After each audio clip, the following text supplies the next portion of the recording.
ছোটরা আমাদেরকে গিফট দিয়েছে, সেই সমস্ত গিফটগুলো আনবক্সিং করব। তো ফার্স্ট কোনটা দিয়ে করি? ছোটরা বলে নয়, বড়রাও দিয়েছে।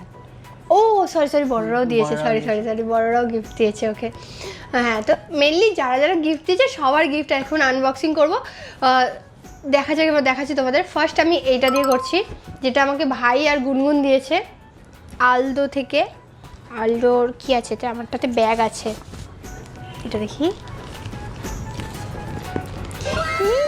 এতেও একটা ছোট্ট কিচেন আছে, কি সুন্দর দেখতে, হোয়াইট কালারের ব্যাগ। ব্যাগটা খুব সুন্দর, ব্যাগটা হেভি সুন্দর হয়েছে। হ্যাঁ, তাই না? হেভি লাগছে, খুব সুন্দর হয়েছে। Thank you. ওই এবার তোরটা দেখা। হ্যাঁ। এই তোকে কি ছোট জিনিস দিয়েছে? না, সরি। কি আছে এতে?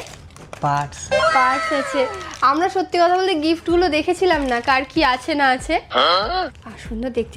তুইও খুলে দেখিসনি তাই তো? এখনো পর্যন্ত সিল পর্যন্ত করা আছে। কি মিষ্টি দেখতে পার্সটা, সুন্দর দেখতে পার্সটা, খুব সুন্দর দেখতে। তো ভালো লেগেছে? আমি তোর গিফটের প্রশংসা করে দিলাম। খুব সুন্দর আছে। হেভি হয়েছে। আর একটা খুব সুন্দর। একদিন জামা কাপড় ম্যাচিং করতাম, এবার ব্যাগও ম্যাচিং করবো। ভাইরা ম্যাচিং করেই দিয়েছে হয়তো। খুব সুন্দর হয়েছে এটা। ঠিক আছে, চলো এবার এটা রাখি। থ্যাংক ইউ ভাই গুনগুন, থ্যাংক ইউ। গিফট পেয়েছে এই প্রথম।